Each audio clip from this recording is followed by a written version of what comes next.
Okay, should be working now. Here I am. Let's see if we can check out this one, finally. So I was casually browsing the internet when I stumbled upon this headline. I don't see why people like Telecasters so much.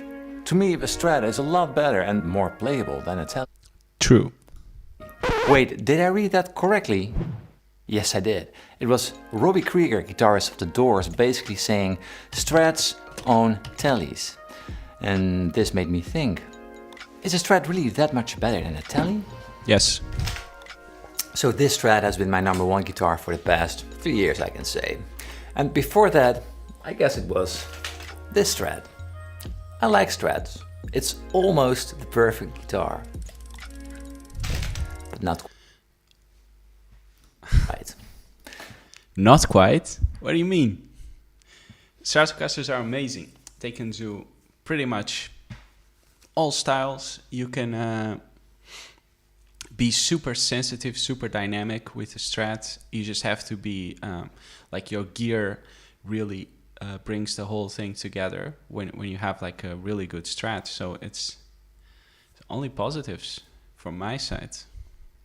You just have to, of course, like it depends per player and how hard you want to hit the strings in this.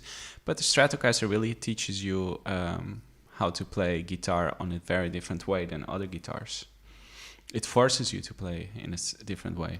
Since the past year or so, I feel like I'm leaning towards Tellies more and more. So when I saw that headline saying Strats are more playable and better, I thought, wait a second, I really don't agree.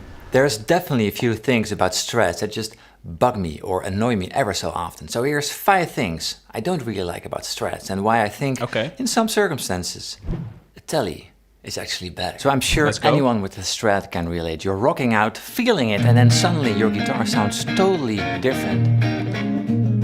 Yeah, I think I know where this is going. Probably with the pickup thing that you see right here. But let's see. What happened? Oops, I did it again. We flicked that pickup switch by accident, that is, because it is exactly where your hand goes when you're strumming that baby. It's just exactly there. It's just below your... I just don't get it. I totally get that it's easy having that switch somewhat in reach for that super quick pickup change, but I rather have a little more difficulty flicking it on purpose than ever hitting it by accident. Basically like the way it is on a Telly. I really don't see the problem. Just move your hand a little bit forward. There's enough room over there, dude. Jeez. Yeah, that is an option. Corey Wong, who's also like a super crazy rhythmic funk Stratocaster, a real Stratocaster player. He tapes, sometimes he puts some tape on the pickup thing so that it doesn't move when he goes all crazy.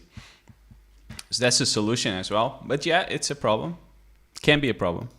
But changing where you pick the strings also changes the sound drastically. Sometimes you want that little more mellower sound playing closer to the neck, and sometimes that more which is why I usually don't have this problem. If you play jazz, I usually want more low on your Strat, and yeah, you wouldn't be playing more at the end, like you would be playing much more closer to the neck. So you wouldn't reach the pickup. And also the movements are much smaller in general. The sound of playing a little bit more behind at the bridge. And a lot of times you want to play in the middle, exactly above that switch. And that very switch brings me to point number 2. So this is actually 2 points I want to make, but both about tone. So we'll just cramp it into one. We know the sonic possibilities of the Strats are huge. But regardless of the setting, there's one aspect that's just very hard to deal with. If you play in a band, I'm sure you've been there. before soundcheck, you dial in your perfect tone. Oh yeah, there it is. Lush, full, creamy, just the right amount of whatever it is you're after. But then the band joins in and you wonder what happened to that incredible tone you just dialed in. True. So somehow the sound of a Strat is just pretty hard to be heard in a busy mix. Yeah. It doesn't really cut through the mix, as they say. Anyway, not nearly as easy as the Telly. There's been so many times where I had a great sound on stage, dialed in my amps, my pedals, I was really feeling it. But then when the sound check started, I was just like, hey, where's my guitar? So in order to be heard properly, you want to dial it up, which always annoys the sound guy, the singer, the sax player. Hey Paul, screw those guys. The guitar needs to be loud. Yeah, but in order to be a good band member, you always gotta make sure everyone is comfortable playing with you. If not... It's also about hitting the right frequencies and that to make sure that the guitar pops out, so that the Stratocaster just pronunciates sometimes frequencies that aren't as necessary, and you lose some frequencies that you need when you play in a band. And you can solve that with equalizer, like for example, to thicken the sound, to make more low mids, to bring them more up, because it can sound very thin. Yeah, definitely. It can be your last show. And now to point number 2 of this second point.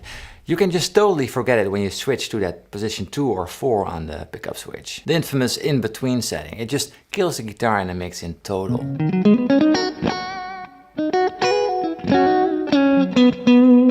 When playing by yourself or maybe with a trio, it isn't that much of an issue. But the frequencies that make you stand out are just not really there. Yep. So if you're playing in a band with maybe 2 guitarists or a key player, you need to put a lot of effort in sculpting your tone so you can be heard. I remember playing in a band with the Strat for 2 years straight, and then one day I brought my Telly. And I was just shocked with how easy it was to cut through the mix.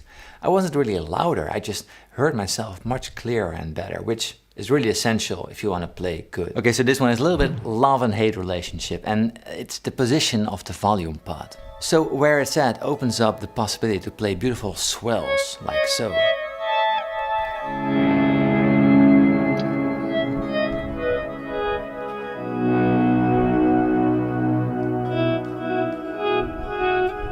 And it's easily accessible, well, which is handy if you want to clean up your signal or use it to just change the volumes on the fly. But so often I accidentally turn the volume down without even knowing I did it. How? And it happened to me so often that I developed a very annoying habit of just always turning up the volume, even when it's up high already, just checking constantly if it's at 10. It's almost, well, it is a tick basically. It's very annoying. And part of this is because on that very Strat, the pot moves very easily. There's almost no friction whatsoever. I must say though, with my Strats, I usually leave it around 9, because if you put it all the way up to 10, it can sound very thin, or you can start having there's a big difference. Like if you live, at least on mine, if I leave it all the way open to 10 or all the way like between 8.5 and 9, then it's more, you retain more of the low. And then if you put more volume from other sources, then it's manageable.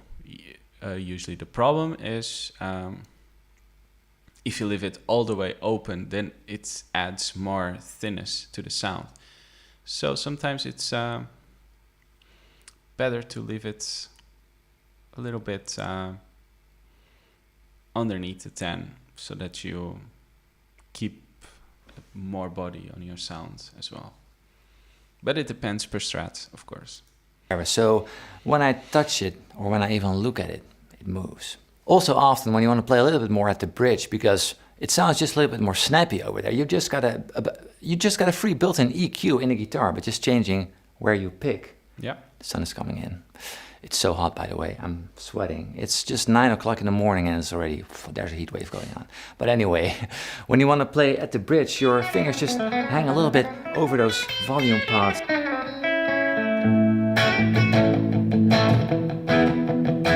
It's just in the way. Of course, we can work around it, but it's not super comfortable. You know what is? Doing palm mutes on a Telly. There's nothing in the way, and I just play a little bit more easily when there's nothing in the way. But we're not there yet, because there's that elephant in the room we need to address. The Strat can have some serious issues when it comes down to tuning stability, and 99% of those issues are probably due to that whammy bar you see in almost every Strat. So when it comes... That's why I don't have it. Just don't have it. Next. And the last thing point. I hate, that no matter what, in the end, I'll always come back to you. I can never put you down. You're just so comfortable, so nice to hold. The weight, the balance between a simple design and yet so many options. So easy to do your own maintenance, and the tone is just so lush and recognizable. Yes, that's true. And also, like, it is comfortable. It is a comfortable instrument once you get used to play it, once you get used to where the buttons are, once you get used to all those controls. It's really just a question of really getting deep into the guitar, really getting used to where all those things are, because with the other models you usually are more relatable, and the Strat seems more alien design-wise where everything is. So sometimes just spend some time focusing on one guitar and getting really used to it, because there's a lot of advantages to how the body is by itself. And it has a very distinct sound from other guitars. But that also is the danger, because playing what you've heard so many times, the Strat has more character than any other guitar, if you ask me. You can never be mistaken if what you're hearing is a Strat or not. So you're bound to play it like a Strat, how you remember it from all the records you listen to and all the legends that played this instrument before you, instead of cooking up your own sounds, your own tone, your own style. It's easy to sound like any other Strat guy, but it's hard to develop your own sounds. True. However, if you play jazz guitar, I think you stand out immediately if you don't use a lot of pedals or a lot of distortions on your sound. If you play pretty much clean, that's a very different type of sound than other jazz guitars. So, like the jazz area is very unexplored on the Strat side, even though it's was very popular when the Stratocaster was made. The jazz was very popular, so it was definitely made with that style somewhere in mind. It's not like you're gonna play like Stevie Ray Vaughan suddenly and just play pentatonics, but doesn't mean that you cannot put some Stevie Ray Vaughan into what you're doing. There's a lot of things, and you know, if you can play if you play on a Wes Montgomery jazz box, doesn't mean that you're gonna play like Wes Montgomery. It's just a tool to get something out. Of course, you can break loose from that stigma, but in my idea, it's a little easier on the telly to create your own signature sounds, because the bass... I disagree. I think on a telly there's many pitfalls where you can also fall, especially in jazz, like to have that kind of country Nashville jazz sound like Bill Frisell. It's very easy to start to copy that type of thing. That's usually what happens when you play jazz on a telly. I think you just have the same problem with almost any guitar. Start off with, it's just a little less colored by itself, if you understand what I mean. So what do you think about all of this? I'd love to see your comments, and I asked around on Instagram too, and the poll ended. Yeah, well, that's my thoughts. Of course, I love Strat. I've been playing it since a couple years, and in the beginning it's very challenging, also because it's very responsive to your touch and how you play it. But after a while you start to see a lot of benefits, and you start to see also in your playing how attentive you have to be and how more conscious you have to be about your gear. If you have a huge jazz box or like a big arch top, you can be more your gear, your amp can be more simple or more like a typical Polytone or Fender, and you can just plug in and you get a good sound from the guitar straight. But with the Strat you have to have a more complete idea of your gear, of your sound.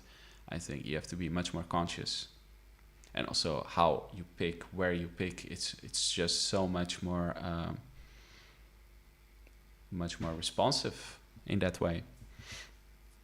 But yeah, it's a thing. There's a lot of stuff here that you have to see. Do Squires suck? Do 1970s Fender guitars suck? Let's find out. It's a lot. It's a lot of stuff.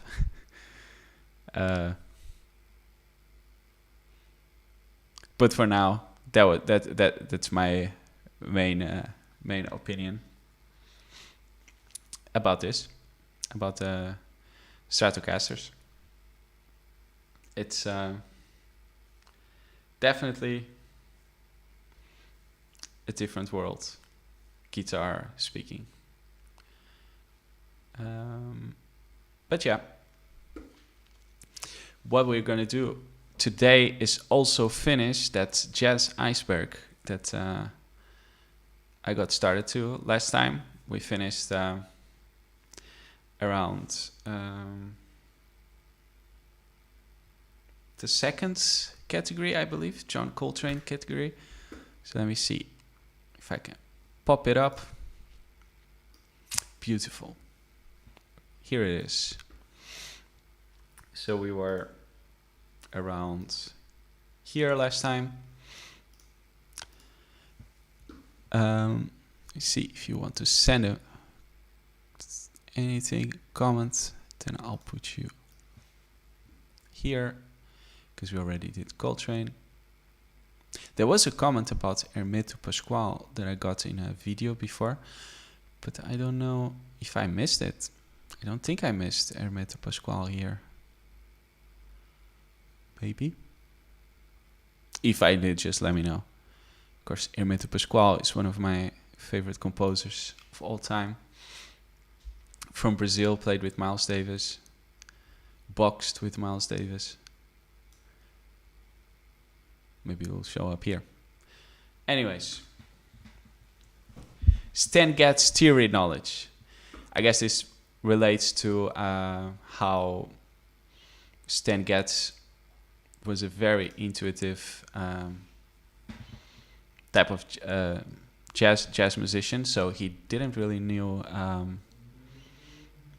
chords, or I believe he didn't even know which scales or what are scales, what are the changes of tunes and these things. He did everything very intuitive by ear, and he learned a lot of tunes just by listening to it. He also learned how to play just by listening to it. There's many interviews that you can find about it. But he amazing year. Also transcribed a lot of Lester Young, Charlie Parker later on. Residency artists. These are artists that are invited by a festival or venue to stay for a couple of days or weeks to play or give workshops when they are invited to, like Herbie Hancock had a residency at North Sea Jazz Festival. He played a couple times and it was amazing. Jazz at Lincoln Center. That's the band of Wynton Marsalis, I believe, the orchestra there. And there's a YouTube channel, Jazz at Lincoln Center, that has a lot of tips, cool little segments about jazz and how to learn jazz. Transcribing is the main form of learning how to play this music. It's always my first advice if you want to get into jazz music. Start transcribing, start imitating jazz guitar players that or jazz musicians in general that you want to sound like, and just check out what notes they are playing. There's many different types of ways that you can transcribe. Usually when you hear transcribe, you think of the word like literally write down, transcribing what someone is saying. That's where the words comes from. But there's many schools of and many different opinions about what is the best way to to handle transcribing. So it can be sometimes just by ear. You can do the whole solo. You can just do like a little part that you liked.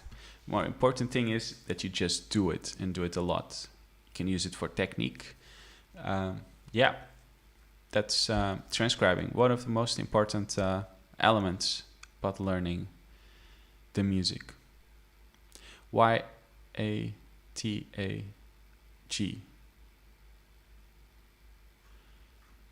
This I don't know. This I don't know. This I will have to look up. YATAG. Meaning.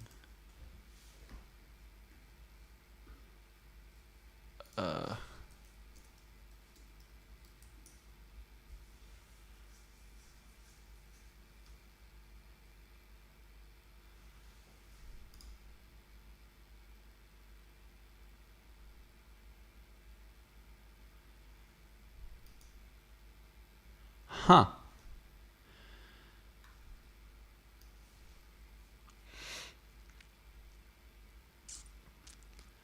Apparently it's related to Lester Young.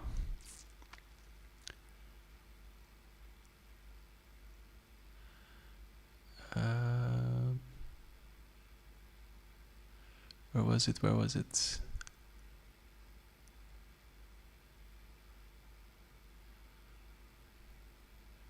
Ah, damn.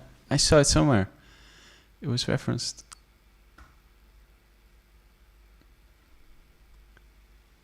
Something to do with you are the angel or something.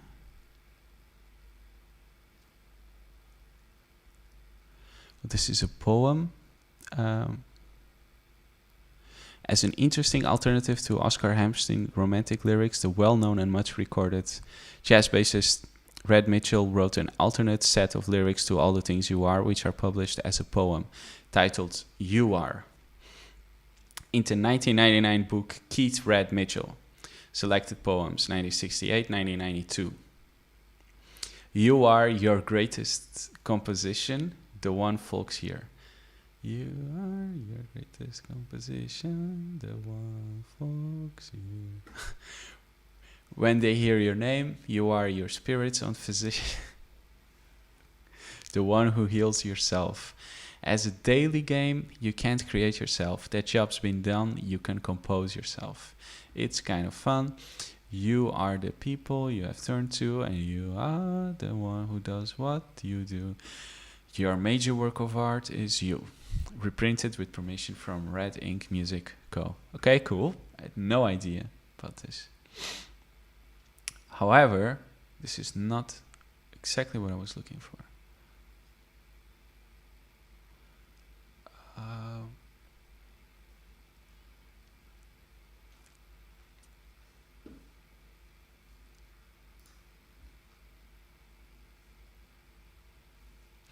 Lester Young called this song YATAG for You Are the Angel Glow.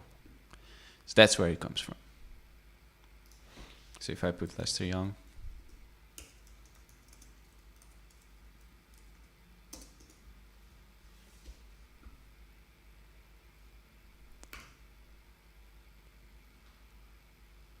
man, what a world.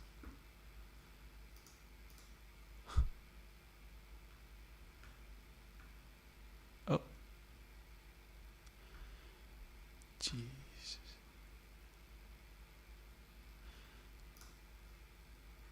And this is a whole thesis. Yeah, well, it's just a joke from Lester Young, I guess, from You Are the Angel Glow. I think that's when you go to the bridge. I think that's it, honestly. YATAG. Cool. Did not know that. Tritone substitution. That's when you substitute a dominant chord for the... You substitute, really what you do, you substitute the root. A tritone up or down is the same. So if you have a D7, you just go a tritone, the interval tritone, up or down, and you get a A flat 7 instead of a D7. The chord is pretty much the same, only the root changes. And yeah, if you think about scale and chords, if you believe in scale chords theory, then you would be doing a melodic minor kind of trick, usually. And you also have tritone substitution with 2-5-1, so you just add a minor 2 before that A flat 7, you add the minor 2 that comes from it, and you could replace D7 with a E flat minor 7, A flat 7, which is kind of cool. Jazz in Asia. I guess this is about how well received jazz in Asia is.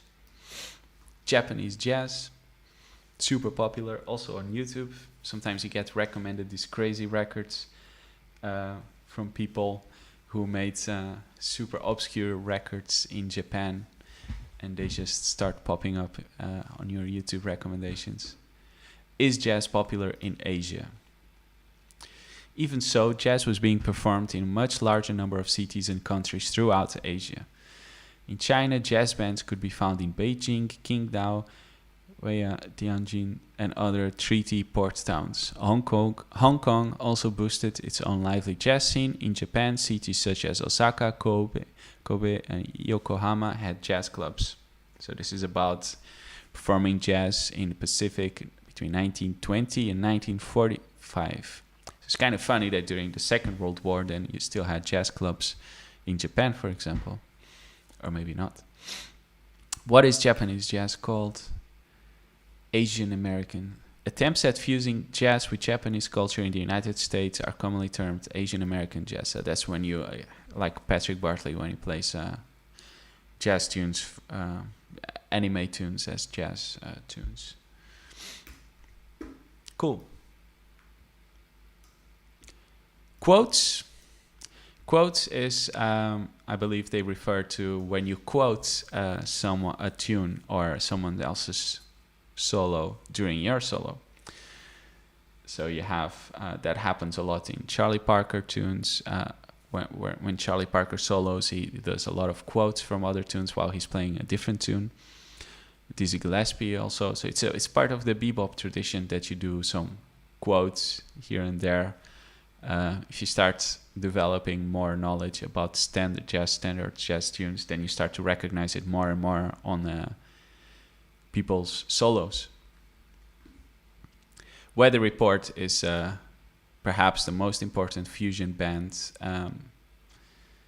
of jazz, with Wayne Shorter, Joe Zawinul, Jaco Pastorius, and the drummers would change more. What a lot of people don't know is that Teen Town from Weather Report is actually played on the drums by Jaco Pastorius himself. But yeah, great band, just great records, very different way of playing for their time, also instrumentation. Sonny Stitt, underrated, missing an R. Yeah, Sonny Stitt is incredible, technical, vocabulary-wise. He's not just a Charlie Parker copy, absolutely not. He is very, very good, very, very good sound. But he did become popular in his time by sounding a lot like Charlie Parker, especially after Charlie Parker dying. But definitely check out Sonny Stitt for if you want to learn bebop, like really burning bebop. Don't overlook him. Also, he has a really cool rhythm head contrafact, Eternal Triangle, with some very cool alternative changes on the bridge. Very cool. Clave rhythm is, well, this can mean a lot of things. Clave is literally means key, and in general Cuban music or Latin music, not including Brazilian music, you have a certain pattern that repeats itself. So you have son clave, you have rumba clave, and this is all about how you usually have 2 bars, a clave, and you have question and a response part of the clave, which is the 2-3 or 3-2, and those can turn around. So that's why you see son 2-3 som clave or something like that. Usually in Brazil, they don't think so much in claves. They think more in a different way, in the levadas, but they do have a certain pattern. However, if you start listening to some bebop drummers and how they comp on the snare and these things, you can also hear some clave rhythms that they're thinking of. And so if you're like a comping instrument that plays chords and these things, then you can start thinking about that when you're just playing chords. Don't just hit random rhythms. Start listening to how the drum, what type of patterns they're playing. Maybe they're thinking of certain things that they're insinuating.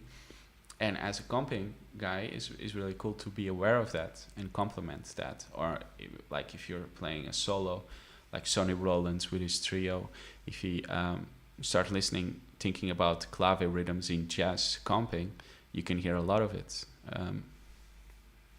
So not just for Latin music. Freddie Hubbard, we already talked about him. We talked about his misadventures. I believe it's also repeated because here's Freddie Hubbard. If I go back, here is also Freddie Hubbard. So 2 Freddie Hubbards. Speak No Evil, the first record from Wayne Shorter, probably his most important one. Great band there.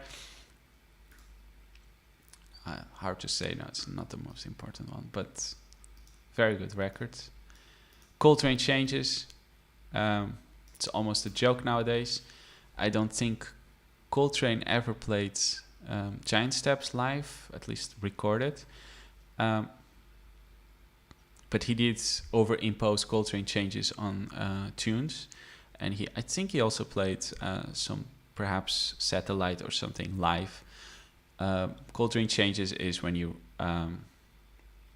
modulate in major thirds. So you have, if you go from B, for example, a major third, up, you have D sharp major or E flat major, easier. And then if you go one more, then you have G major. And then if you go one more, you go back to the B. So you have an augmented triad where you modulate within. And between those modulations, you can have a dominant chord to prepare that modulation. That's basically what Coltrane Changes are. You can go up or down, so from B to E flat major, or you can go from B to G major, which also happens. There's many different types of ways to improvise over Coltrane Changes. Usually Coltrane himself would literally spell out those changes with the patterns, 1, 2, 3, 5, and these things. And you could really hear it clearly, especially if he overimposed it over tunes where they were not playing the Coltrane Changes. So then if you play those patterns, it's very obvious harmonically that you're playing it. But you could also use different approaches, like Chick Corea, for example. He would only play the minor 2 of the 5. So instead of having B major, D7 to G major, he would think B major, A minor, G major, and then one more F minor to E flat major. So instead of jumping so much, you can think of the minor counterparts as well during Coltrane Changes. Can give you a bit more different ideas, or especially if you start thinking of melodic minor within those, for example, just to open up more instead of being so harmonically rigid on Coltrane Changes. So check out how Chick Corea plays Coltrane Changes. It's a different approach, but it works also really well. As an example, of course, there's many different ways. And it's also used to reharmonize a lot of tunes, Coltrane Changes. Coltrane himself did it, but not for me. On the My Favorite Things album is I believe has a reharmonization with Coltrane Changes. Satellite is a reharmonization of How I the Moon with Coltrane Changes. 26-2 is a reharmonization of Confirmation with Coltrane Changes, and so forth. Takes a lot of work to integrate Coltrane Changes into your playing. and sometimes it's best to let it go after you get it, honestly. Headhunters, that's the famous band and album from Herbie Hancock. Really cool fusion album as well. It's Watermelon Man, like these type of things. Just very good stuff. I think it's quite popular. Don't think it should be on the third category. Hammett Cohen, we saw a video from him from his channel last time. It's the guy nowadays in New York, especially in jazz, with making jazz popular and really getting his name out and playing with all the greats. The guy just with his YouTube channel. I think he started doing it during coronavirus, the lockdown. He would just start having concerts in his living room, and then he just live streamed it on YouTube, and then started to invite like really heavy cats, and it really became a thing, and it's still a thing. I try not to miss any. I try to watch later on. It's very happening. It's like the biggest guys play there. Pretty much. Afro-Cuban, that's Cuban, usually think of Dizzy Gillespie, 19 Tunisia and such, Manteca. But yeah, I wouldn't know exactly where the difference is between Afro-Cuban and normal Cuban music, standard music, Cuban music. I think maybe Afro-Cuban music could be also more switched around with 12/8 feel, like it's usually played con alma. You can play the A part, for example, with like a 12/8 type of Afro feel. Here above was the clave rhythm. You can play clave rhythms also in 12/8 feel, which is pretty cool to master. The Big Four. I also don't know. The Big Four jazz.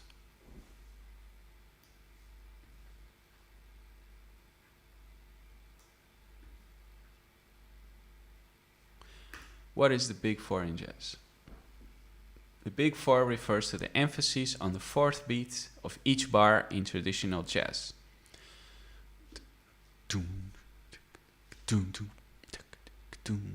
I think that's what it means. The work moves through time, beginning with a strong Dixieland flavor, moving to the swing era, followed by 70s fusion, and finally a touch of indie grunge. Who created the Big Four? Bolden is also credited with the invention of the Big Four, a key rhythmic innovation on the marching band beat, which gave embryonic jazz much more room for individual improvisation. Also a thing that you hear a lot on the Miles Davis records was that Philly Joe Jones would use like a click on the four. These things was not Miles Davis told him to play that. So that's the Big Four. Jack McDuff, not get it mistaken, but I think I know who it is. Yeah, famous organ player who was the band leader who also discovered many famous jazz guitar players. Hard bop, soul jazz from 1960s, credited with giving guitarist George Benson his first break. Yeah, it's very important especially for jazz guitar players. Check out Jack McDuff. You'll have a lot of great guitar players. Even Ben Monder played in his bands. Russell Malone, Pat Martino, I think even. Yeah, it's great. And a lot of funny stories about his concerts and what would happen during his concerts. Apparently he was very outgoing. Let's put it that way. Body and Soul, probably the ballad standards to play in jam sessions. Everyone should know it. Body and Soul. Chick Corea, who unfortunately passed away, but talked about him already during Coltrane Changes. Great piano player. Also member of the Stan Getz band that revolutionized and kind of created, I think you could say it was the first fusion band with the Return to Forever band, actually, but then with Stan Getz, so it was before Return to Forever, which is from the record Captain Marvel from him. He has a lot of tunes written by Chick Corea. Circle of fifths is when you modulate, when you really just go in intervals of fifths through keys. So you have C, fifth above is G, fifth above is D, and so forth and so forth. And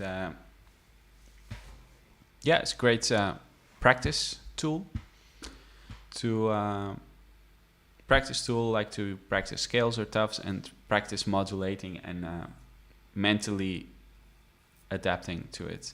And through each fifth jump, you gain a sharp or a flat in your modulations. Drop two voicing, not getting mistaken, but I do think I know what it is. Drop two chord voicings are formed by taking a chord and then dropping the next to the highest note to the lowest note of the chord. Yeah. So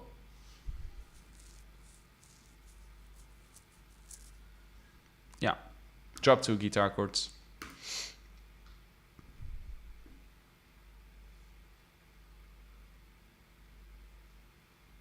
The drop moniker comes from the way in which these voicings are generated. To create a drop 2 voicing, take a C major 7 chord that is stacked in thirds and drop the second note from the top down an octave. Dropping the third note from the third stacked C major 7 creates a drop 3 voicing. Amazing. The Sidewinder is a great record from Lee Morgan. Bird licks, so many bird licks. There's even so many bird licks that even Bird himself would quote himself sometimes during his own solos. There's many licks and they all work super well. It's definitely get an Omnibook and start getting them under your fingers, whatever instrument you play. Superimposition, kind of referenced in Coltrane Changes, when you impose a different harmonic elements on top of a tune. So if you have a 2-5-1, you can play Coltrane Changes on top of it, for example, as the most important thing is that you resolve it. That would be an example of harmonic superimposition. You can also use different scales for other chords. So if you have a G7, you could use an A flat melodic minor scale on top of it. Then you get like a G altered sound, as an example. And you can also do pentatonics. If you have a C major 7 chord, you could think of D major pentatonic on top of it. And you can also use triads, imposing triads on triads. That's the idea of superimposition. Police brutality. There's many events of police brutality towards jazz artists, most famously Bud Powell and Miles Davis, unfortunately. Juan Tizol, I think we talked about him last time. He's was the trombone player from Duke Ellington who wrote, among others, Perdido and Caravan. Fusion is the jazz style when you mix, usually what they mean with fusion is when you mix pop funk music with jazz, because you could also say that bossa nova is fusion since you fuse jazz with Brazilian music, but usually what people mean is more like rock pop type of things mixed with jazz. Think of Weather Report. Yep. Joshua Redman, one of, if not the most famous saxophone player, jazz saxophone player nowadays. Great record with Pat Metheny as well. iReal Pro, That's the app that almost all jazz musicians nowadays use to get gigging. Very cool tool. You can just, if you play with singers, you can just change keys instantly and get all the right changes. So super nice. Traditionalists are people who are very, they stick to the tradition and they just play normal, the original type of jazz, and they stick very much to it, or they are against new developments in jazz, so they stick very much to old-fashioned type of playing, which is funny because in a way we all are traditionalists. It's just how far are you in the traditional sense, because everyone draws a boundary at a certain point. You can say that playing an instrument is a form of being a traditionalist, since people did that before you. A backdoor 2/5 is when you use, go a bit here. Backdoor 2/5 is when you use 2/5 from underneath, and you actually are using Moldur, it's called, when you land from the minor part. So if you have 2/5/1 would be in C, would be D minor, G7 to C. In this case, you would do F minor 7, B flat 7 to C. So it goes from the back, C, B flat, you go high. That's basically it. Mark Taylor, I do not know. Jazz, Mark Taylor.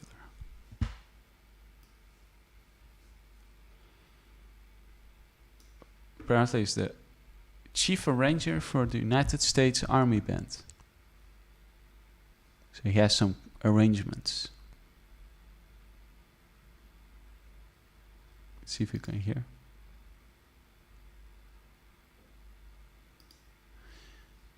Cool stuff.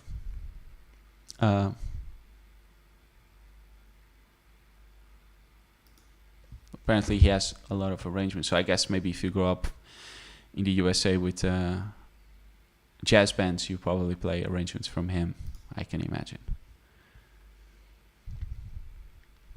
Double time is when you play twice as fast as the tempo that you're actually playing. So that would be if you're playing, usually when you go to 16th notes, then you're playing double time. So what chords? We talked about it. It's those when you stack fourths on top of fourths, and you get these minor 11 type of chords that you hear. If you listen to the Bill Evans voicings, he actually has the top interval from his voicing, from the top two notes, is actually I believe a minor third, so F, A. So you have D to G is a fourth, G to C is a fourth, C to F is a fourth, and then you have F to A, which is a minor third. It's not always just fourths. Ron Carter is the super famous bass player from Miles Davis' band, but also did a lot of own projects, and is still playing with his trio to this day. Really cool stuff that he does with Russell Malone on the guitar as well. Third wave, I do not know. No idea what third wave is. Third wave jazz. Third stream is called, is what they mean. Third stream is a music genre that is a fusion of jazz and classical music. Which I guess nowadays you see a lot of people who play jazz that mix stuff from classical music. So that's cool. I didn't know that they started doing that in 1957. Well, I think they did it before already, but I guess it was just coined that back in 1957.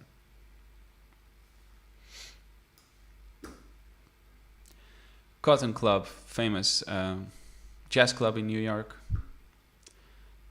Second wave. So, man, second wave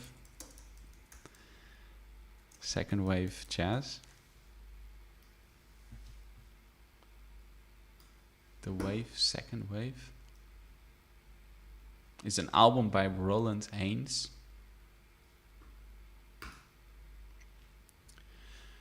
Let's see. Apparently it's not really a jazz album. Nobody's quite wait, let me read this spell. Nobody's quite sure who Roland Haynes is. As far as anyone knows, the keyboards and band leader played on precisely one record, his own. This one, 1975, and then disappeared, leaving behind a half hour of ankle-snapping jazz funk played so fast with such meticulousness, it's practically comical. What's more, because Haynes shares duties on Second Wave with one-time Pharoah Sanders, sideman Kirk Lightsey, and nobody thought to write down whose keyboard is whose, we can't even be sure what Haynes is doing on this record, which means he's a ghost in his own machine, playing with ferocious anonymity from either the extreme left or extreme right margin of producer Jenny Russell's beautiful wide stereo image. When it comes to obscurity, Roland Haynes makes Jandek look like DJ Khaled. Okay.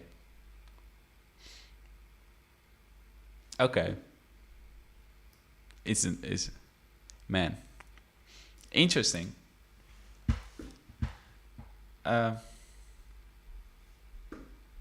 Second Wave. It'd be cool to listen to. I think it's gonna sound like a Beaches Brew or something. Like a weird fusion of things that were not meant to be. Triad pairs is when you pair up triads. So you could do it as an example when you're improvising, that you use F and G as two triads and you start developing lines out of them. Or you can think of it as voicings. So if you have a C major 7, you can think of it as two triads actually. The C triad and the E minor triad. And then you get the notes from the C major 7, the 4 notes. And from there you can start up developing voicings by using two triads. So C and B minor, that would get you the C major 7, 9, sharp 11, for example, just by using two triads. So you can use it in different types of ways. Barry Harris has a lot of educational material on YouTube from Barry Harris. You can call him the godfather of bebop because he has so many things to say. And he plays amazingly, of course. If you want to learn bebop, just check him out on YouTube. There's many things about him. Jazz voicings, that's how you voice a chord. So that's literally how you put the notes of a chord together. So you can, if you have a D minor 7, the notes are D, F, A, C. And you can, how you voice them, so how you structure the chord, that's called a voicing. So you could do it in thirds, so then you get the normal, what I just said, the F, A, C. Or you can actually go higher, change the F, put the F higher, and then you get D, A, C, F, for example. So that would be a type of voicing that you can do. Or you can just mix a lot of different things. It's a whole can of worms with jazz voicings. Arguably more important than what type of chord you're playing. Sometimes it's more important which voicing you're playing, how you're playing a D minor 7 than the fact that it is a D minor 7. Pat Metheny tapes are, there's some YouTube videos where you can hear Pat Metheny crack down on his students about how his rhythm is not good enough. I listened to that tape a lot of times, and it's very good study material because I knew that he would say the same to me if I played with him. Check it out. I don't know if it's still public anymore because I think the owner didn't like the fact that it was public for that long. But if you can find it, very good stuff in there. I think I made I wrote word for word what he said there, even back like years ago. Brecker brothers are Michael Brecker, Randy Brecker, super important musicians in the jazz history. Check them out. Brecker Brothers band is you have to check it out. Counterfacts are what you call, especially in bebop, in the bebop era, you have these tunes where the tune already exists, and then bebop guys would write a different melody on top of the chords and maybe change a little bit the changes to make them more improviser friendly. So that's the idea. First wave. Man, how many waves? First wave jazz.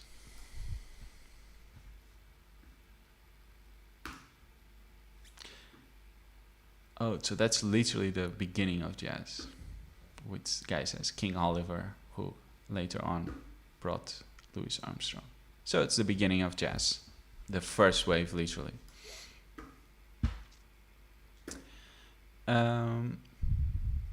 Yeah.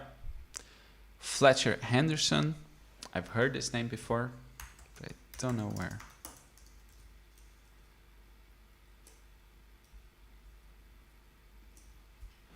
He's an arranger and improviser from New Orleans, other areas of the country to New York. They merged with dance band tradition that relied heavily on arrangements written out in musical notation. So I guess the beginning of the notation process of New Orleans jazz could be, perhaps Fletcher Anderson played a big part on it. I believe he was a clarinet player. I think so. Jazz Crusaders. I know the Jazz Messengers. Jazz Crusaders, I do not know. It's a jazz fusion group. Successful from the 1960s to the 1990s. Okay, what happened to them? Wayne Henderson died. People tend to die. In Houston. Okay. Who played guitar? Larry Carlton. Oh, that's interesting.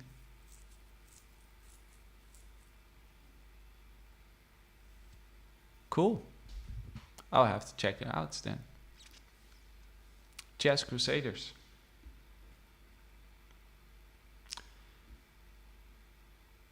Jazz voicing stuff we already talked about. Marsalis Twins. I do not know about the Marsalis Twins.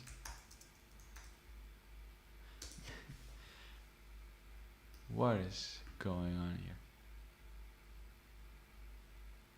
That's not the Wynton Marsalis there. Huh? Jazz.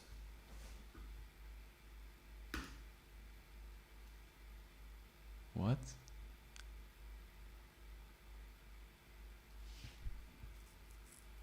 These are not the Marsalis twins. They're imposters.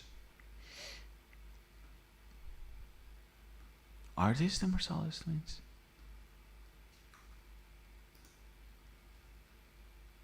The Potash twins? No, they were just guided by Wynton Marsalis. That's why it's popping up.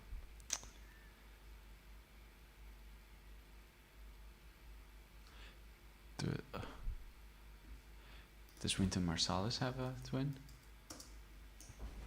I know that Marsalis is a jazz, like a family that's rich in jazz. Could that be it?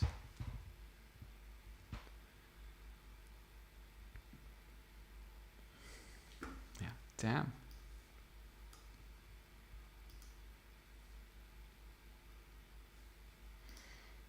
I wouldn't know. Marsalis twins.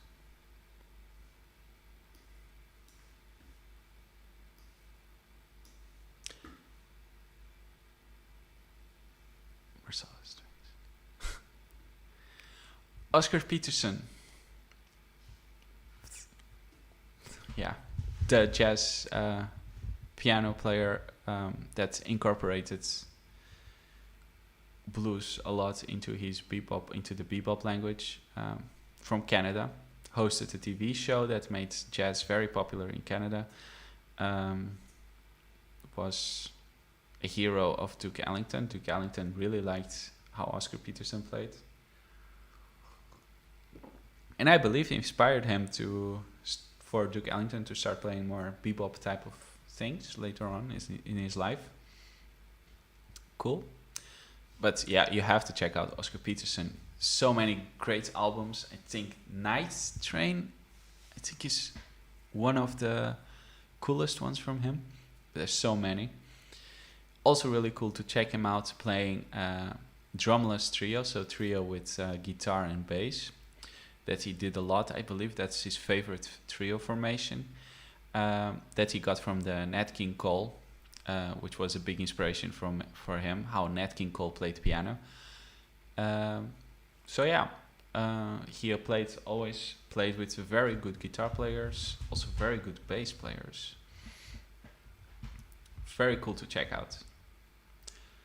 Also good for your technique if you transcribe him, because there's some killing tempos there. Cool blues lick.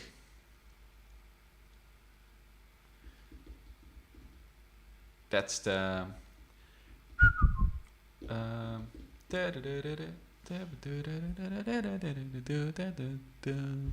something like that. That's from the tune Cool Blues. No, there's a Cool Blues. Charlie Parker. Lead sheets. Because he quotes himself in another tune, where he's just, damn it. Here it is. I mean, it's cool lick. It repeats 3 times as a standard in blues. Not sure about this D flat minor 7 that goes to C minor. Perhaps he plays it. Could be. But yeah, that's the cool blues lick. Cool lick to learn. It's Charlie Parker lick also. And he plays it himself in a different blues tune. I don't remember now which one. But it's a cool lick, literally. Impulse Records. Man, Impulse Records. It's a label. Jazz. Who was on Impulse Records? I think Coltrane was on Impulse. John Coltrane was among Impulse's earliest signings. Thanks to consistent sales and positive critics of his recordings, the label came to be known as the house that Train built. So it's literally the Coltrane label.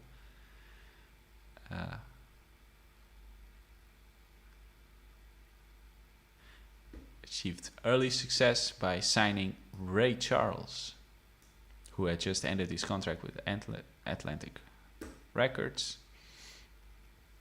Okay. So they also signed Gil Evans and then later on John Coltrane. Oh, that's a really cool album. The Blues and the Abstract Truth by Oliver Nelson. If you haven't checked that out, killing band. Yeah, all-star group here, featuring Freddie Hubbard, our friend, Eric Dolphy, Bill Evans, Paul Chambers, Roy Haynes. Amazing album to check out. Apparently it's also on Impulse Records. So check it out. Nelson played an important role in the label's early years before relocating to Los Angeles, where he became an arranger for film and television. Taylor left Impulse in the summer of 1961 after being approached by MGM to become the head of Verve Records. Well, he was doing a great job in Impulse Records by getting all these guys. Man, Cool. I guess that's they also probably got really big with John Coltrane Quartet's success. Interesting. Slash chords, those are the chords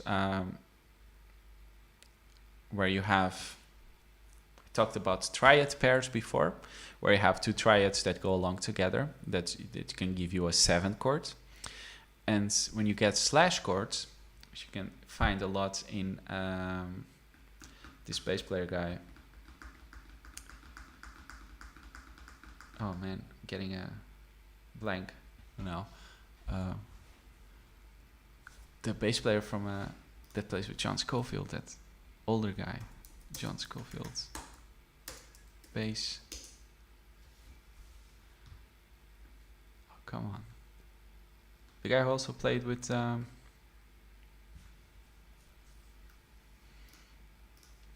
Jim Hall.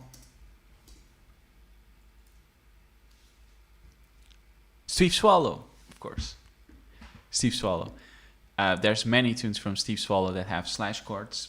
And sometimes when you see a lead sheet, sometimes slash chords, they mean that you just play a chord and then you put a different bass note on it than you would expect. So C major 7 slash B, for example, or C slash B. And sometimes they literally mean like 2 chords at the same time. Like C major 7 slash D major 7. I don't know. Usually I see it more in the context where you have a different bass note, but there are people that write it like that. But maybe they are wrong. Slash chords. I think especially for piano players, when you can get like really polychords into your voicings, it's very interesting. Joe Jones symbol is of course referring to the famous Charlie Parker history where Papa Joe Jones threw a cymbal at Charlie Parker during a jam session because he was playing terribly, and he said it almost decapitated him. And then Charlie Parker went on this was before Charlie Parker was Charlie Parker, and he went practicing a lot, and that's why he became great, because Joe Jones threw a cymbal at him. Some differing stories. Some people say that he just threw a cymbal to the ground and stopped playing or something, and then everybody left Charlie Parker out of the stage. Yeah. Dry martini.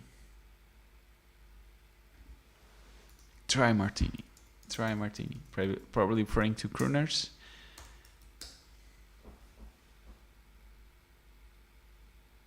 Yeah, I have no idea what it refers to, because Dry Martini is just, I guess, a jazz trio. I don't know. Like a working, playing guitar for sounds of a Dry Martini.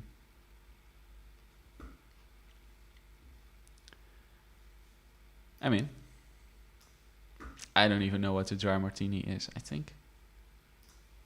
Does it mean that you don't add ice?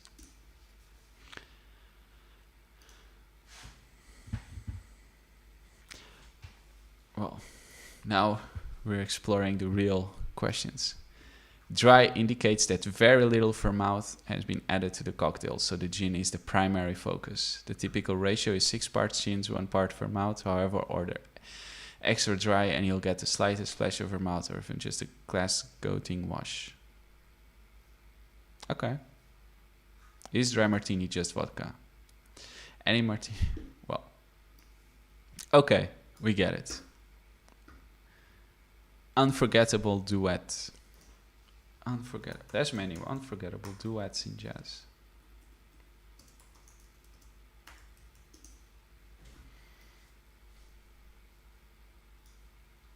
Natalie Cole. Oh, that's the where she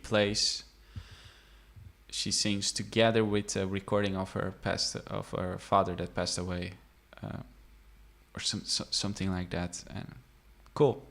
That's the only way that I think you can make a recording of a recording, playing along with the recording of a musician that passed away or something, is if he's related to you or there's something important there that gives you the permission to do that. Because there's also other examples where it's not so nice to do that. But yeah, that's what it's referring to. Unforgettable. Transcribe. Just transcribe. Rudy van Gelder. Amazing producer, one of the biggest, I think, the Rudy van Gelder studio. Where was he exactly? Like an engineer? Yeah, recording engineer specialized in jazz. He recorded a lot for Blue Note and I believe almost every session from Blue Note Records from 1953 to 1967 was Rudy van Gelder. So super important for the jazz sound from that era. Subliminal playing. I guess that's when you play good. Subliminal playing. Jazz. Subliminal jazz. Subliminal therapy.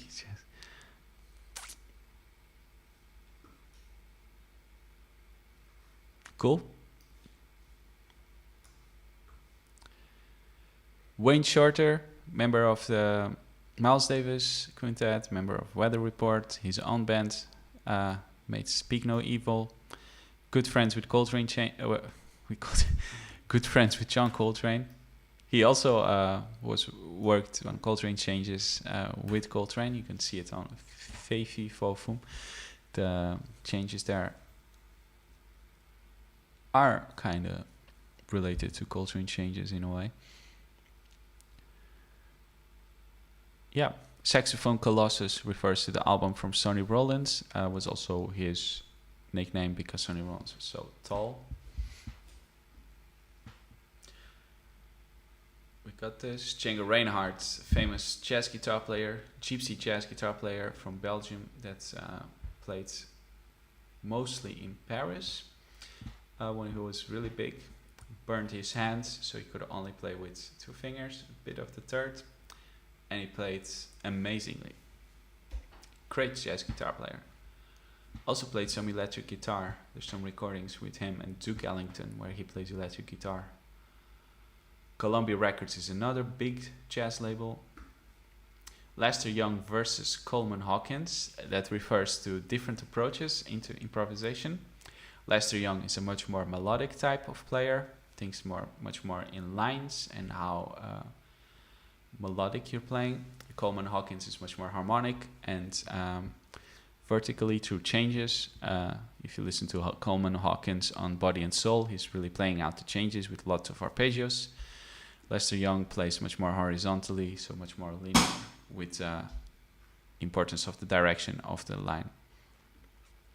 Music for musicians, that's what jazz is. Melodic versus technical. Yeah, I mean, technical can be melodic and melodic can be technical. So, different ideas. Devil music, that refers to what jazz was called at the start of it. Yeah, that, you know, whenever something new comes up where it is rock and roll, jazz music, bebop, it's weird, so you just call it the devil music. That's the easy way to deal with it. That was the third tire from Cotton Club. And now we move to the evil Charlie Parker category. Charlie Parker Taxi refers to the incident where Charlie Parker actually, they say they hit a chicken. The taxi driver hit a chicken on the road, and Charlie Parker said to stop, got the bird and took it home for dinner, and that's how he got the nickname Bird, so the legend goes. Quartal voicings is when you, like in So What, when you stack in fourths into your voicing to get a big, different type of sound. So different type of intervals in your voicing. More fourth voicings. Village Vanguard, famous jazz venue in New York. A lot of jazz albums, like the Bill Evans or the Sonny Rollins one, that are live in Village Vanguard. That's here. Universal Studios Fire. That I don't know. Do you mean that Universal Studios is fire? Lit?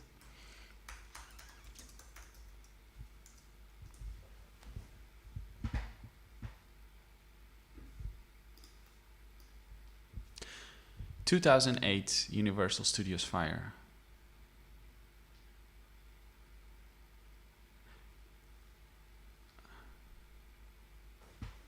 I guess a lot of, it was in 2008. Lost a big amount of master tapes from movies, and I believe also music. There's multiple fires also, apparently. But I think there were more than only the 2008. I think it's the most recent one.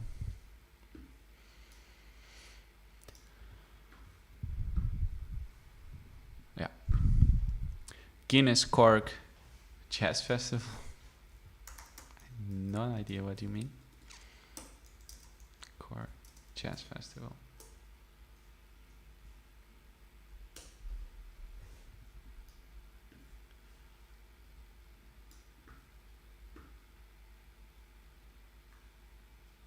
The Cork Jazz Festival is an annual music festival held in Cork City, Ireland in late October. The first festival began on Friday, 27th October 1978 and has been held every year since. The festival is Ireland's biggest jazz event and attracts hundreds of musicians and thousands of music fans to the city each year. Okay. I guess it's just a jazz festival. Maybe the person who made this is from there and they want to advertise it.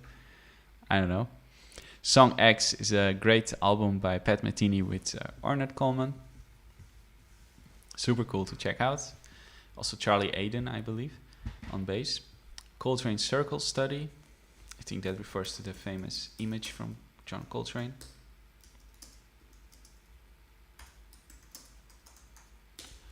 Coltrane Circle Study. Yeah, to this. Illustrating the mathematics. Really, I think it's quite self-explanatory about the interval and the relations between the different intervals. I think it looks more impressive than what it actually comes down to it. It's pretty self-explanatory if you take some time to go through it. Maybe I can do it some other time. The altered scale is the 7th. If you start the melodic minor from the 7th note, it's a mode from the melodic minor. So C melodic minor is the same as the B altered scale. That's how you can see it. Horn players don't know piano voicings, I guess. I mean, Wayne Shorter, for example, who would write out exactly which voicing he would want on his tune often. So I'm not too sure about that. Francis Wolff is the leading jazz photographer, apparently, from Blue Note, who did all those famous Blue Note pictures. Cool. Miles Davis is a playboy. Of course, so many stories of Miles Davis driving around in expensive cars, picking up hot girls. It's countless stories. Simon Fransman is a Swedish, I believe, YouTuber that makes a lot of funny memes, jazz memes. I think he invented the jazz memes topic by himself. he started doing it also like on the Facebook group Jam of the Week, where he would post the tune of the week, but then on like an extreme meme format. Cool YouTube to check out. Philadelphia refers to how there's so many great musicians that come from Philadelphia. Like Benny Golson, I believe, and John Coltrane himself comes from Philadelphia, I think. Or not? Yeah. The Church of John Coltrane, which is situated in Philadelphia as well. It's wait, no, the Church of John Coltrane is in New York, I thought. Which is about the teachings of John Coltrane, about how he lived his life, and so forth. No, it's in San Francisco. And this is it, with him, the man, right here.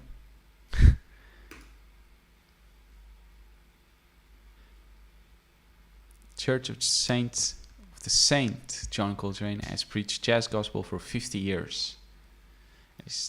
They better play Giant Steps. Dreamweaver, I think that's an album from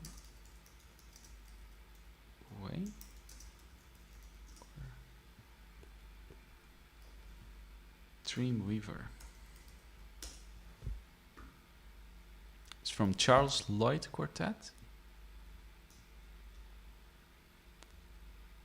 I do not know this album.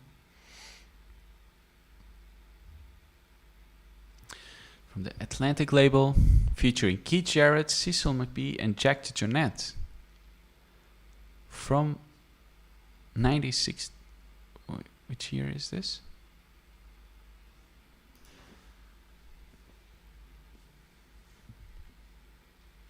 '66. I should check out this album. I've never heard of it.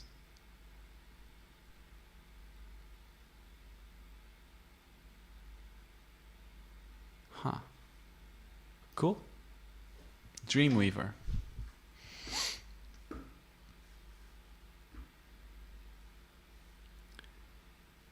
Blues and the Abstract Truth, we talked about. Great album with an all-star band from Oliver Nelson. Machine Gun Jazz.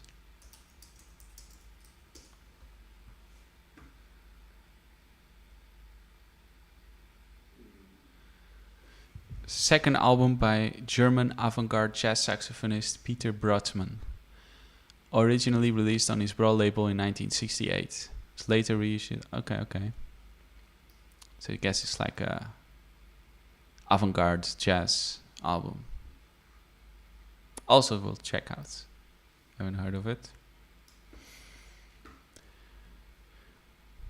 Charlie Parker practice tape. That's there's some practice tapes of where you can hear Charlie Parker practicing. I think there's one famous with the guitar player where they play Cherokee.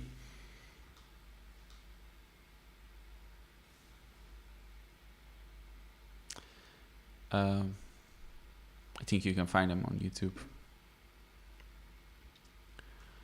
Free jazz, that's when you play jazz for free. You don't get paid, actually. Royce Hall, I don't know.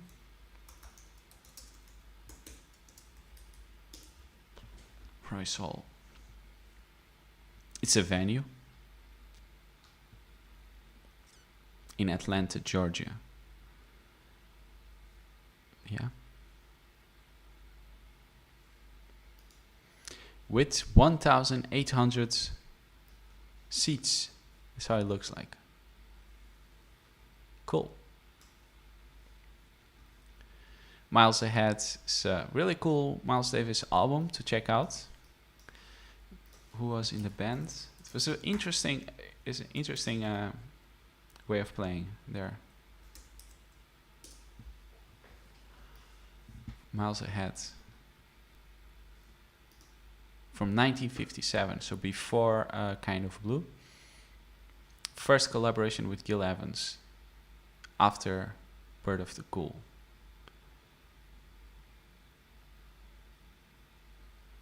Cool. Gil Evans combined the 10 pieces that make up the album into a suite, which following into the next without interruption. The only exception to this rule was on the title track, since it was played last on side A. Davis is the only soloist on Miles Ahead, which features a large ensemble consisting of 16 woodwind and brass players. Art Taylor plays drums on the sessions, and the then current Miles Davis Quintet member Paul Chambers was the bassist. That's cool. Also with a tune from Hama Jamal, which Miles Davis was a huge fan of. Tune New Room Opa.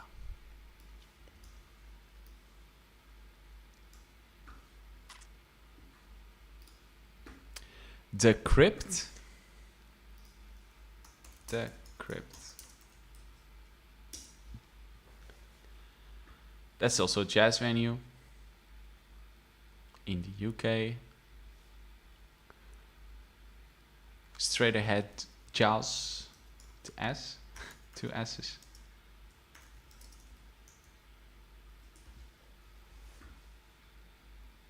I don't know. I think they just mean, like, when you say straight ahead jazz, that's like the traditional type of jazz where you just play swing, the bass walks, piano comes, and the sax solos usually are. Like, you play changes regularly, there's someone comping, or you comp yourself, and yeah, that's what they mean usually with straight ahead. Think of 1950s, 1960s way of playing straight ahead jazz. I guess it's funny for this person. The Creole started jazz. That's interesting. The Creole started jazz. I wonder what you mean. The Creole started jazz. The Creole origins of jazz.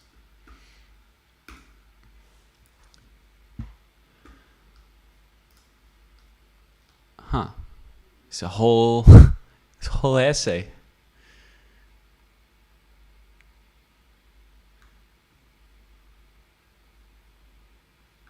On a very general level, jazz is constituted as a quintessentially Afro-American music form that originated in widely disparate locales across the United States at roughly the same time, and perhaps the only indigenous American art form of world significance.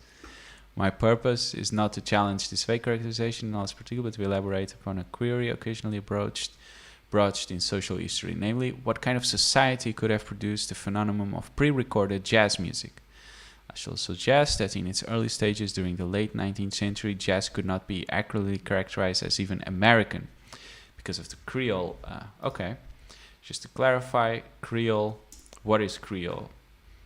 Creole peoples are ethnic groups formed during the European colonial era from the mass displacement of peoples brought into sustained contact with others. So, slavery, I would imagine.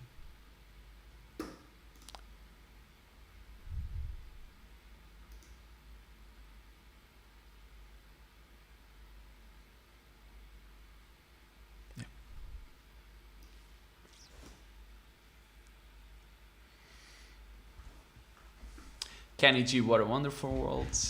That's when Kenny G decided to record himself playing along with the original Louis Armstrong recording of What a Wonderful World. That got a lot of backlash from the jazz community. Famously, Pat Metheny, who called them well, enough. I think you can find it on YouTube. Pat Metheny, Kenny G. It's a lot of fun. Bud Powell Shock Therapy is when after, what was it? When Bud Powell started to have problems with the police, they decided to give him shock therapy to help with his condition. And it did not help. He underwent 40 shock therapy treatments.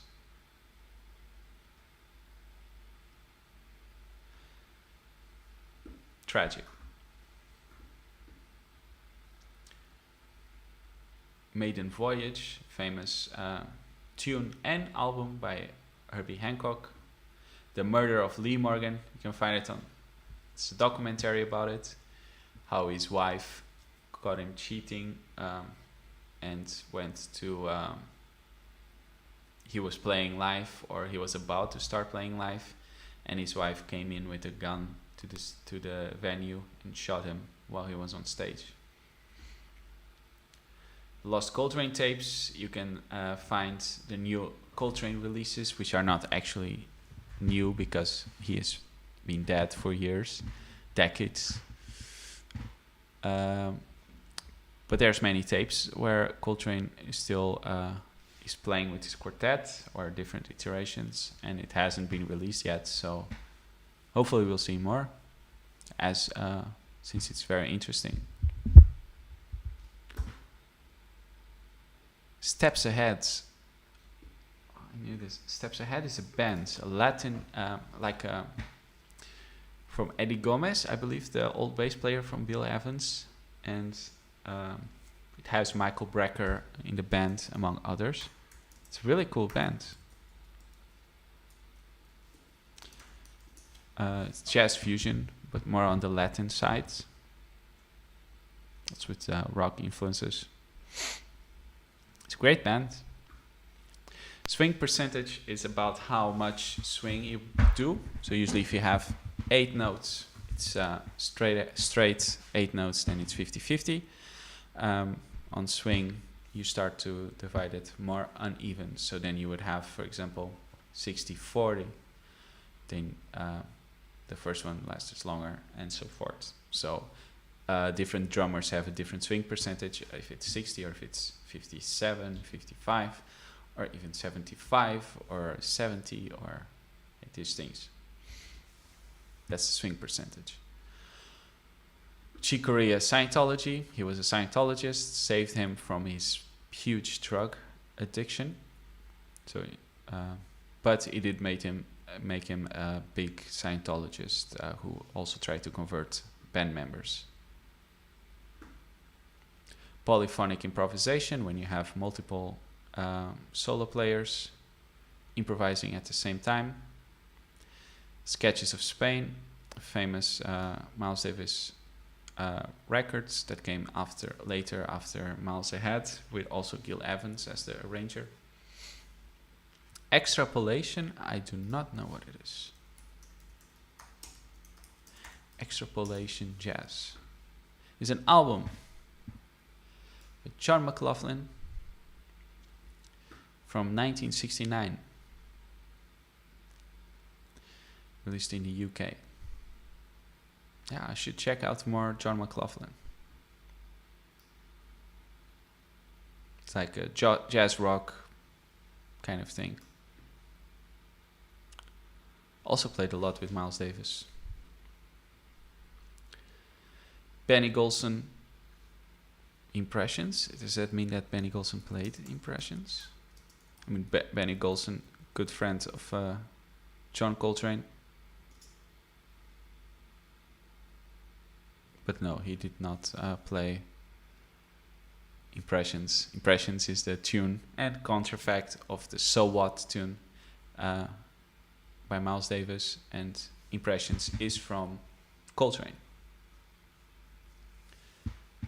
Right. Arnett Coleman, very different type of saxophone player, more into the free jazz type of playing, much more melodic, not so much to do with changes, but more with keys and textures of keys. Sheet of sound is the thing that Coltrane was trying to do, with trying to play so many notes so fast that it would create a sort of blanket of notes that you can hear it on the Miles Davis Quintet, especially albums, where he's playing so fast that you just hear like the whole scale almost at the same time. Cecil Taylor is a very free type of jazz piano player that would play very free, almost percussively on the piano. Round Midnight Movie, It's a movie about. I haven't watched it yet, but I've heard about it. Seems like it's good. Buying real books can be a problem since you're buying copyright free, not entirely legal books. So the Jazz Corner. This I also do not know. The Jazz Corner. I think it's a venue as well. Again. Yeah, legendary award-winning jazz club, the Jazz Corner, from in the USA, Hilton Head Island.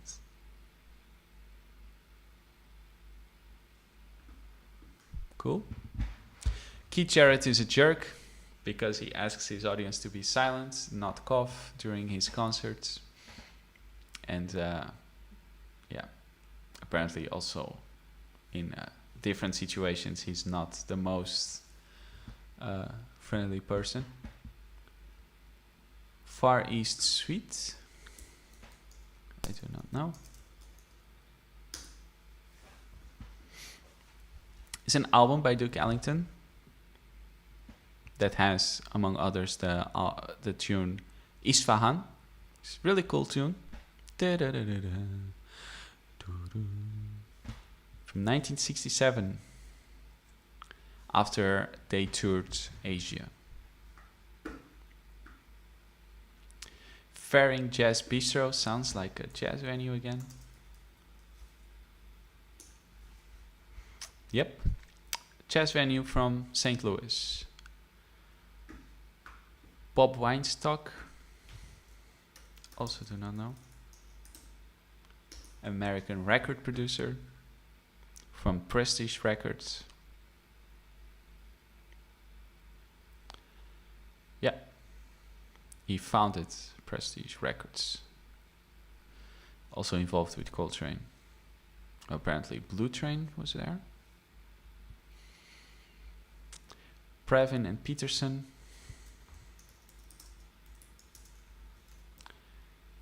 Andre Previn and Oscar Peterson is what this refers to. I think it's this cool piano duet that they play together. Do check out. It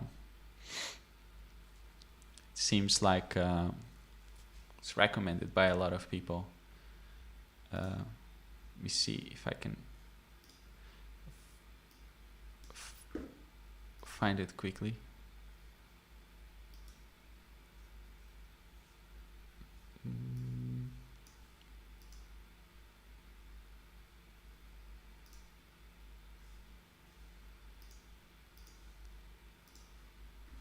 Oh well.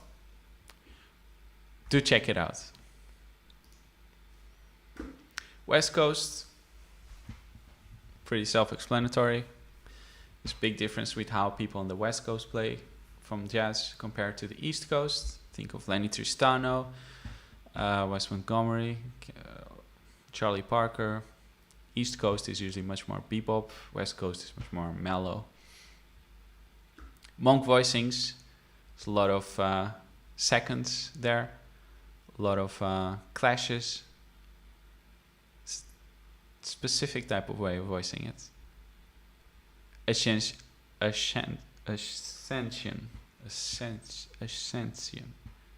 is an album by Coltrane. Very modern, very free, with Archie Chap also among others, where there's a lot of polyphonic improvisation. And with that, we go to the last part. With the Miles Davis right there looking terrified.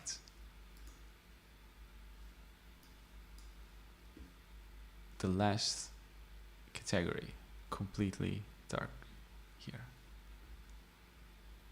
New Standards refers to the album, I believe, from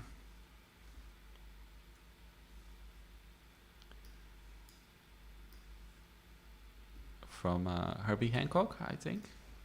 New Standards.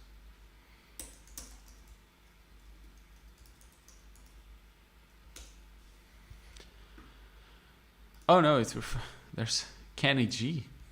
apparently. Cool.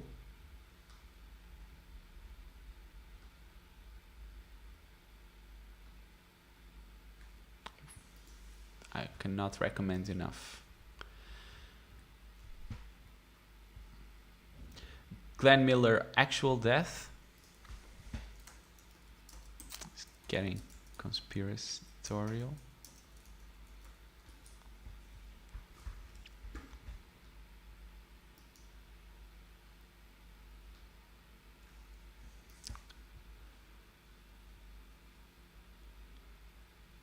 What really happened when Glenn Miller disappeared in 1944? Huh. Apparently he went missing when in 1944 after heading out over the English Channel on a small military plane bound for Paris.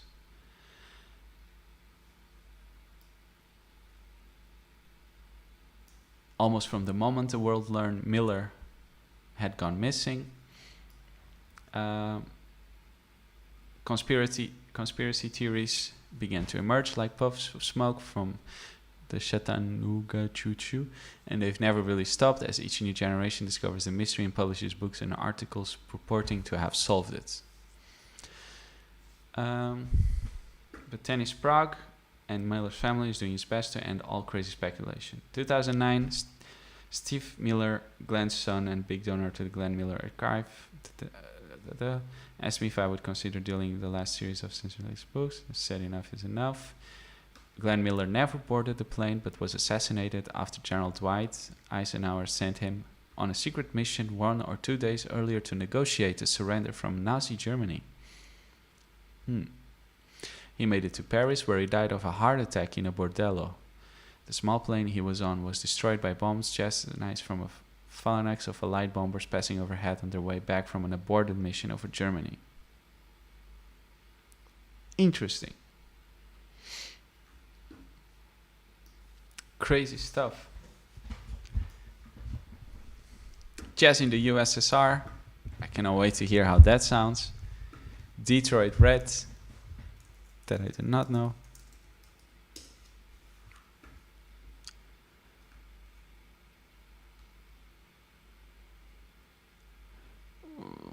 Apparently one of the best jazz clubs in Detroit.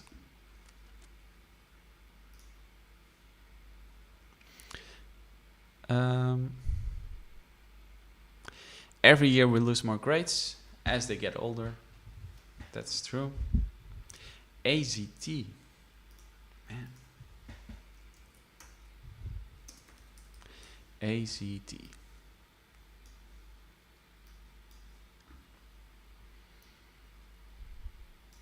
An Hungarian folk rock band that draws upon the repertoire of...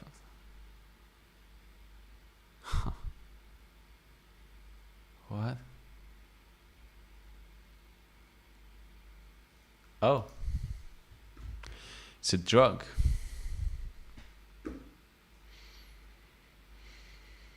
The first approved HIV/AIDS drug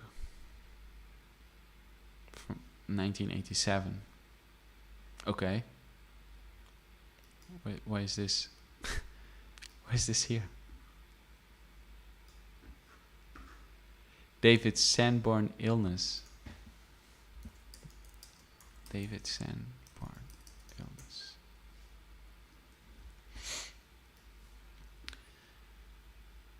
In an interview in the March edition of US Jazz Monthly Downbeat, famous jazz saxophonist David Sanborn revealed that he's been increasingly suffer from post-polio syndrome. He was diagnosed with polio age 3 in St. Louis and spent a year in an iron lung, followed by 2 years in bed. Yeah, that sucks. And there's still cases of polio happening today. Dave Gardola fraud.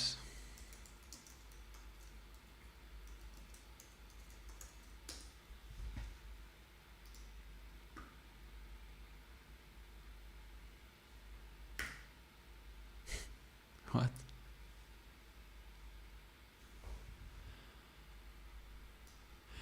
I'm writing so the word gets spread about the current state of former mouthpiece maker Dave Guardiola. He has contacted dealers around the world claiming to sell vintage saxophones, but in reality he's using this as a means of getting unsuspected people send him considerable amounts of money. He's already known by police for lodging fraud, but his whereabouts are unknown, although he claims to reside in Frankfurt, Germany. I have personal experiences of this and truly wish that this couldn't go on any longer. If anyone knows anything, please let me and everyone else know.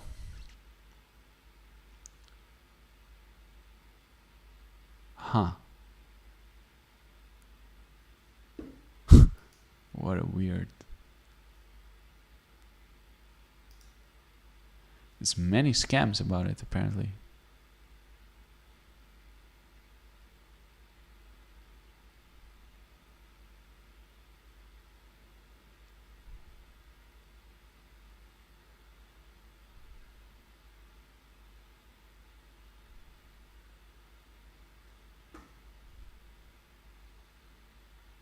Amazing. Apparently he's in jail.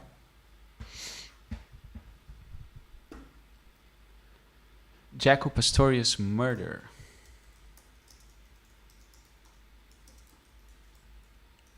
That I do not know. A Wilton Manors nightclub manager pleaded guilty Monday in the beating death of jazz great Jaco Pastorius. A plea bargain allowed Luke Haven, 26, of Oakland Park, to plead guilty to a reduced charge of manslaughter in return for a sentence of 21 months in prison and 5 years of probation. So that's the guy who killed Jaco Pastorius.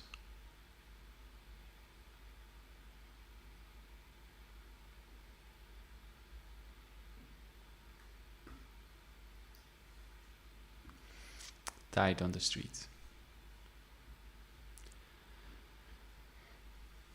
Berkeley creates robots. I guess that refers to how Berkeley creates only technical proficient musicians and without feeling. Miles Davis first class. Miles Davis first class.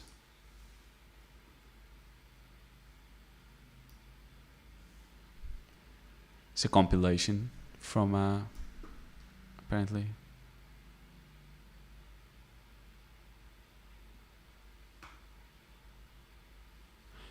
a compilation, Belgian compilation, for more than 20 CDs from different labels. I guess then you get the full picture from his career. Almost played on LSD. I believe that. If you haven't, go check out album That's all I say. Jazz only exists in education. I would say not. Definitely not. And however, jazz is one of the best ways to learn music, because you get a really complete picture of how music works just by learning jazz and jazz music. Charlie Parker's actual omnibook photo that I have to see. Charlie Parker actual omnibook photo.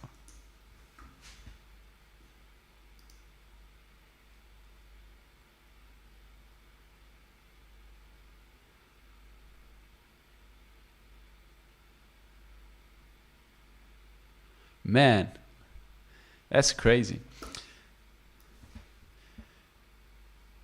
So this is how it looks like. That's what we all know. You just put myself here. That's the famous Charlie Parker picture. But apparently it's been edited by the book people, and this is how he actually looked like. It's kind of sad. It seems like there was some photo editing done on these pro shots. Certainly explains the old story that at Bert's autopsy, the coroner mistakenly estimated his age to be 50 and 60 years of age, while he was only 34. Huh.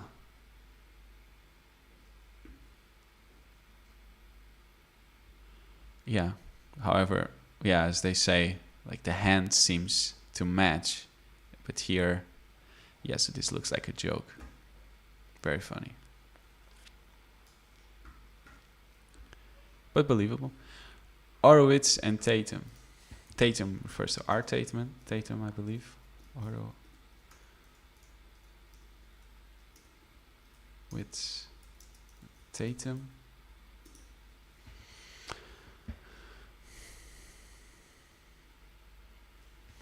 And that's classical piano legend Vladimir Horowitz frequently came to hear Art Tatum play and said that if Tatum had taken up classical piano, he would have been the greatest piano player ever. I think you don't have to play classical music to be the best of anything. Jazz musicians know 90% of the Iceberg while everyone else knows 5%. I think so. Well, I think I knew more like 80. There's a lot of things that I didn't know. Eric Dolphy, A-Train solo. Yep. Be careful when you check this out to make sure that you're prepared mentally. Acid jazz was a fad. Debatable. This Ryo Fukui Scenery 1976 is the one of those Japanese jazz albums that keeps getting recommended over and over by YouTube, and everyone eventually comes across it if you listen to jazz on YouTube, and it's a good album. Blank forms is when you don't have form. Like I think you could say that Ornette Coleman improvisations or tunes, usually when you improvise, are blank forms, kind of in that way. And Thelonious Monk's 25 tips you can check out. It's a long list of tips that he gave, I believe, a musician that was replacing for a band member of his, and he gave 25 tips to prepare to play. And it's some pretty good tips to check out. I think it works for everyone still nowadays. Yeah. Thelonious Monk 25 tips. Look out if you want some inspiration. I think this should be a bit higher, but it's fair enough. Yeah, that's are the 25 tips. And this is the whole jazz iceberg. There are a lot of things that I didn't know. It's cool to cover it. Cool to have a jazz iceberg. I haven't seen it yet, so it's cool that I got to go through it. And hope you guys learned some cool stuff as well. And next time we'll go through more other things. If you have any recommendations, let me know what cool things we could go through. I have some ideas of myself, but I was really looking forward to go through this whole thing. And there's some things that I definitely took note of, like this. There was an album here, Dreamweaver, that I definitely have to check out, and among other things. So cool. Thanks, guys, for sticking with me with this jazz iceberg, especially if you stayed all this time. And I'll see you guys next time.